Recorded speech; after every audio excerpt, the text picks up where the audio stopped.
Breaking news చూస్తున్నాం. ఉత్తరప్రదేశ్లో ఒక ఘోరమైన సంఘటన చోటు చేసుకుంది. 52 ఏళ్ల ఒక ఆంటీ తన పీకని పిసికి చంపేశాడు 26 ఏళ్ల ఒక యువకుడు. మొత్తానికైతే ఇన్స్టాగ్రామ్లో ఫిల్టర్లు వాడి ఆ 26 ఏళ్ల యువకుడిని మోసం చేసిందని చెప్పేసి ఆ నిందితుడు చెప్పుకొచ్చాడు. మొత్తానికి మృతురాలు ఫరూఖాబాద్కు చెందిన మహిళగా గుర్తించారు. ఆగస్టు 11న మోయిన్పూర్ జిల్లా అక్కడ కార్పారి అనే ఒక గ్రామంలో మృతదేహాన్ని గుర్తించారు పోలీసులు, స్థానికులు.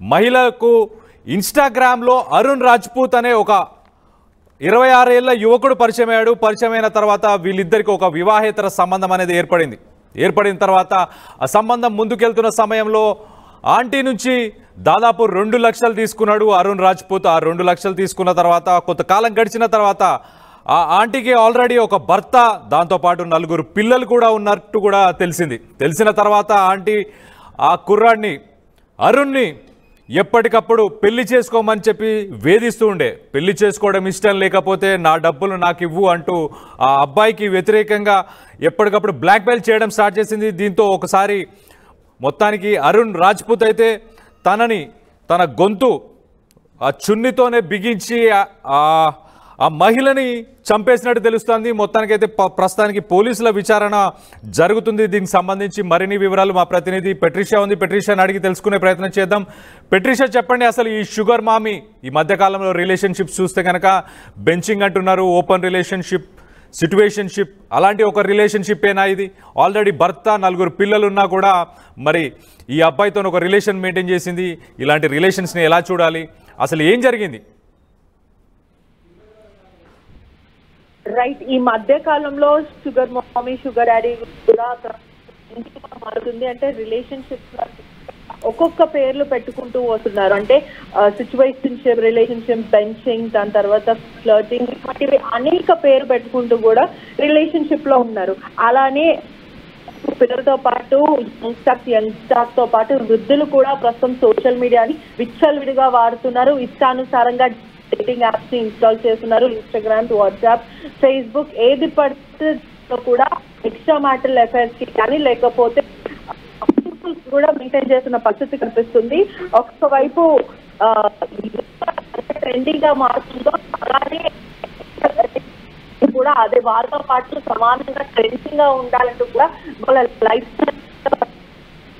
అన్ని కూడా మార్చేస్తున్న పరిస్థితి.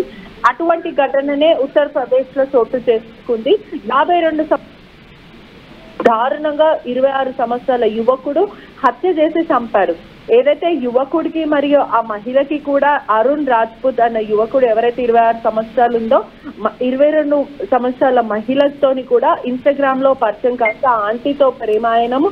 మరోవైపు ఆంటీ కూడా ఇతనికి తరచూ షాపింగ్లు చేపించడం, అదే కాకుండా 2 లక్షల వరకు కూడా లోన్ కావాలంటే కూడా అతను ఏదో లోన్ తీసుకుంటాను, నాకు 2 లక్షలు కావాలి, నేను ఒకరికి ఇవ్వాల్సింది ఉందంటూ కూడా ఇటువంటివి తరచూ ఆ మహిళ దగ్గర డబ్బులు తీసుకోవడం, ఆ మహిళ అతన్ని శారీరకంగా వాడుకోవడం, ఇటువంటివంతా కూడా జరుగుతున్న పరిస్థితి. వాళ్ళిద్దరు కూడా రిలేషన్షిప్ లో ఉన్నారు. ఎప్పుడైతే ఆ మహిళ తిరిగి డబ్బులు అడగడం, మరోవైపు నన్ను పెళ్లి చేసుకోవాలి, నన్ను పెళ్లాడాలంటూ కూడా ప్రెషర్ చేయడము. అరుణ్ రాజ్పూత్ అన్న వ్యక్తి కూడా లేదు, నీకు ఆల్రెడీ 4 పిల్లలు ఉన్నారు, నీకు నాకు వ్యత్యాసం ఏంటి, 52 ఇయర్స్ నువ్వు, నేను 26 ఇయర్స్, నేను ఏదో నీతో రిలేషన్షిప్ లో ఉన్నాను, నీకు నచ్చింది కాబట్టే నేను నీతో ఉండాల్సి వచ్చిందంటూ కూడా అనేక సార్లు చెప్పుకుంటూ వచ్చాడు. అయినప్పటికీ కూడా ఆ మహిళ వినకపోవడం, అనేక సార్లు కూడా ఫిల్టర్స్ అంటే ఇన్స్టాగ్రామ్ లో ఫిల్టర్స్ పెట్టుకొని 52 యాక్చువల్ వయసు ఉన్న మహిళ కాస్త 32, 35 లాగా 30 సంవత్సరాలు ఉండేలాగా కూడా తనని తాను పోర్ట్రేట్ చేసుకుందని తెలుస్తుంది.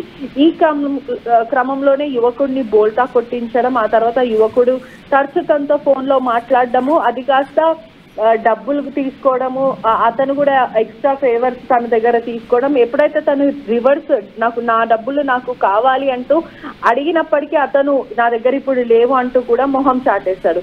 ఇదంతా కూడా అతను Manipur superintendent of police Arun Kumar కి వెల్లడించారు. నేను ఎన్నిసార్లు చెప్పినప్పటికీ కూడా తను వినలేదు, అందుకే నేను తన గొంతుని నిమిరి మరి తన చున్నీతో హత్య చేశానంటూ కూడా అతను చెప్పుకుంటూ వచ్చారు. ఎప్పుడైతే ఆ మహిళ కనిపించట్లేదంటూ కూడా కుటుంబ సభ్యులు పోలీస్ స్టేషన్ లో కంప్లైంట్ ఇవ్వడము, అక్కడనే స్థానికంగా ఉన్న ఒక చెరువు దగ్గర తన శరీరం లభ్యం అవ్వడం, అది కాస్త పోలీసులు ఇంటరాగేట్ చేసి మొత్తం అంతా కూడా హ్యూమన్ ఇంటెలిజెన్స్ తో పాటు టెక్నికల్ ఇంటెలిజెన్స్ కూడా ఇన్వెస్టిగేషన్ చేసిన భాగంలో ఇదంతా కూడా బయటపడింది. కేవలం తిరిగి డబ్బులు అడగడము, నన్ను పెళ్లి చేసుకో అంటూ కూడా ఇబ్బంది పెట్టడం, అండ్ దాదాపు 1.5 years నుంచి కూడా ఇద్దరికి మొక్క పరిచయం ఉంది. 2 months నుంచి కూడా మేము మాట్లాడుకుంటున్నాం, బయట తిరుగుతున్నాం అంటూ కూడా ఆ వ్యక్తి వెల్లడిస్తారు. కానీ ఏదేమైనప్పటికీ కూడా ఈ మధ్యకాలంలో క్రైమ్ రేట్స్ కూడా తరచూ పెరిగిపోతున్నాయి, హత్యలు పెరిగిపోతున్నాయి, చాలా ప్రజలు కూడా చాలా భయప్రాంతులకు గురవుతున్నారు. కానీ ఎవరిని నమ్ముతున్నాం, ఎవరిని నమ్మట్లేదు అనేది కూడా ప్రజల ఇండివిజువల్ ఒపీనియన్స్ దాన్ని బట్టి ఉంటుంది. ఖచ్చితంగా కూడా అప్రమత్తం ఉండాలి. ఆర్టీవీ ఎప్పుడు కూడా ఇటువంటి ఇష్యూస్ అంతా కూడా అప్రమత్తం చేయడానికే చెప్తుంది, కానీ ఎక్కడ కూడా కలవరపెట్టడానికి అసలు కాదని కూడా పూర్తిగా తెలుస్తుంది. Right Patricia, thanks for the update. మనం చూస్తే ఉత్తరప్రదేశ్ ఉన్న అన్ని రాష్ట్రాల్లో అన్నిటికంటే ఎక్కువ పాపులేషన్ ఉన్న రాష్ట్రం ఉత్తరప్రదేశ్. అక్కడ క్రైమ్ రేట్ కూడా చాలా ఎక్కువ ఉంటుంది. ఈ మధ్యకాలంలో చూస్తే చాలా సంఘటనలు జరుగుతున్నాయి. అలాంటి ఒక సంఘటననే ప్రస్తుతానికి ఉత్తరప్రదేశ్లో చోటు చేసుకుంది. ఫరూఖాబాద్కి చెందిన ఒక మహిళని మరి 26 ఏళ్ళ ఒక యువకుడు చంపేశాడు. ఎందుకు అనంటే తనకి ఆ 52 ఏళ్ళ మహిళకి ఇద్దరికి ఒక రిలేషన్ అంటూ ఏర్పడింది. తనకు ఆల్రెడీ భర్త, 4 పిల్లలు ఉన్నట్టు తెలిసింది మొత్తం మీద అయితే. సో ఇలాంటి ఒక సంఘటన చూసినప్పుడు మీకేమనిపిస్తుంది కింద కామెంట్ రూపంలో తెలియపరచండి. అండ్ ఈ మధ్యకాలంలో చాలా ఓపెన్ రిలేషన్షిప్ అని, సిట్యుయేషన్షిప్ అని, అలా వివిధ రకాల రిలేషన్షిప్స్ వస్తున్నాయి. వాటిపై మీ అభిప్రాయాలను కూడా కింద కామెంట్ రూపంలో తెలియపరచండి.